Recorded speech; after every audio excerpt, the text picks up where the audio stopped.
trying to make sure everybody gets treated like humans, make sure these prisoners are not living in inhumane conditions. You know, it's lack of food down there, it's lack of water, people sleeping on floors, rats crawling over them while they sleep.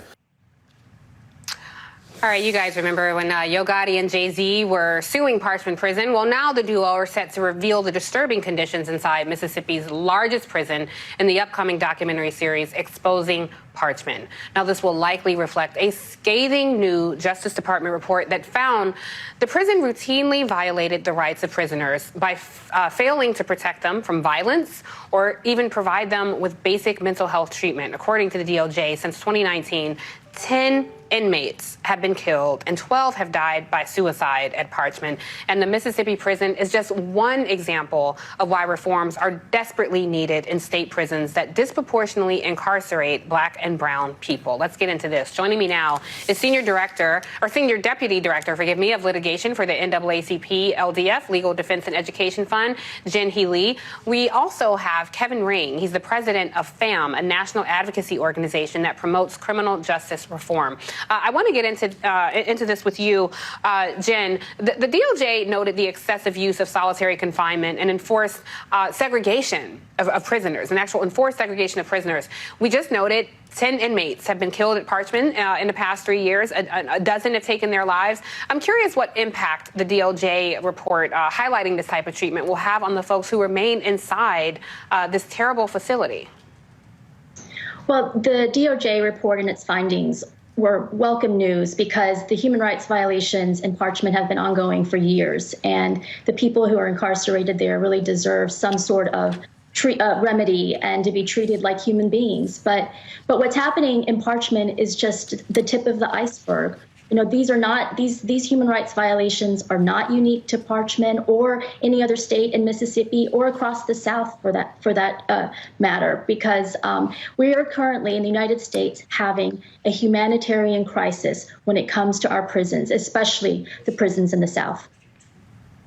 And it's obvious to see some of that. I want you to take a listen, Kevin, to Yo Gotti talking to my colleague Ari Melber about the conditions inside. Take a listen, and then I've got a question for you on the other side. I have family members that grew up in the prison system.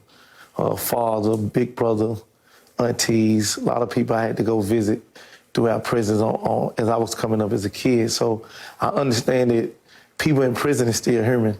Mm-hmm. You know, and you would want and everybody would want their brother, mother, father to be treated as such. I mean, when you talk about the humanity of prisoners, Kevin, I am struck that in Kristen Clark's findings at the DOJ, which is, kudos to the Justice Department for pursuing this. The one thing I noted is that she is leaving the reforms up to the state officials in Mississippi. The DOJ does have the right to sue. They could sue the prison, but they're leaving the reforms. And I'm just curious your thoughts on, is that impactful? Like, can you leave states to their own devices to correct some of these inhumane systems that still exist in prisons? Well, unless the federal government is going to take over all of these state prison systems, and the federal government's track record of running its facilities is not that much better. And so at the end of the day, you're going to have to find the political will to fix these systems. I mean, my brother Vincent always quotes Justice Louis Brandeis, who said, sunlight's the best disinfectant, electric light, the most efficient policeman. And all that these agencies can do is bring sunlight to these systems. For those of us who work with the families who have loved ones incarcerated, we've heard about these problems for years. And as Jen said, this is maybe some extreme examples, but they're not uncommon. Across prisons, across the country, you're seeing abuse like this, and COVID was, a disaster for people who were incarcerated. They were locked down in their cells for 23 hours a day. But all of the problems in this DOJ report about lack of staffing, the violence in prisons, the lack of health care, that exists everywhere. But it's going to take lawmakers and basically us as citizens to force lawmakers to correct these problems. And I think that's the challenge, Jen. People don't necessarily think of people who are incarcerated at the forefront of their thoughts. I want you to take a listen. The story of Kalief Browder is still, it is haunting. It haunts me to this day. And I want you to take a listen to this child who was thrown in an adult facility and had to navigate the space. Take a listen, and I've got a question for you on the other side. I was scared all day because I didn't know where it would come from. I don't know where any harm would come. I seen a lot of things being done to people in there, and I didn't know if I was going to be next for it. I seen people getting jumped. I seen people getting cut and hit with weapons and chairs, all type of stuff. Being in there with the correction officers and them making my stay even harder. What they do is they starve you. They won't feed you. I was starved a lot. I can't even count. But the worst time I was starved is when they starved me for 4 times in a row. They starved me breakfast, lunch, dinner, and breakfast again.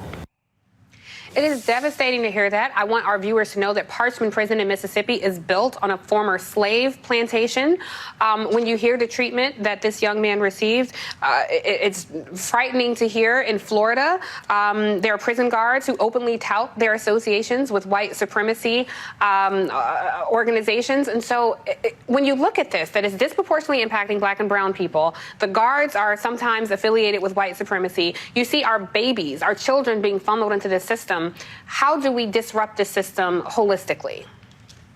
Well, I think the first step is to really recognize that, the way that we treat and think about people who are incarcerated is the ultimate form of dehumanization. As Kevin said, there are people's fathers, sons, brothers who are currently incarcerated in Parchman. I had a client who had spent time in Parchman for many years, and I know that his family was terrified every day about what would happen to him. And we have to care about these people, not because. And as you said, there are people who have too often been ignored. So for elected officials, for the general public, this is not a problem that we can turn a blind eye to anymore. It is a humanitarian crisis that is happening right now. Well, this is a conversation that requires a lot more time than we have here, unfortunately. But I do just want to send a message on the off chance that the incarcerated are watching this. You are not forgotten in prison. There are a lot of people on the outside thinking about you and praying for your humanity. So thank you so much, Janai Lee and Kevin Ring. You'll both have to come back because this is an ongoing conversation that needs to keep happening. And coming up next for folks at home, a record number of black Republicans are running in the primaries ahead of midterms. But whose interests do they really represent? We're going to talk about that after the break. You don't want to miss this conversation.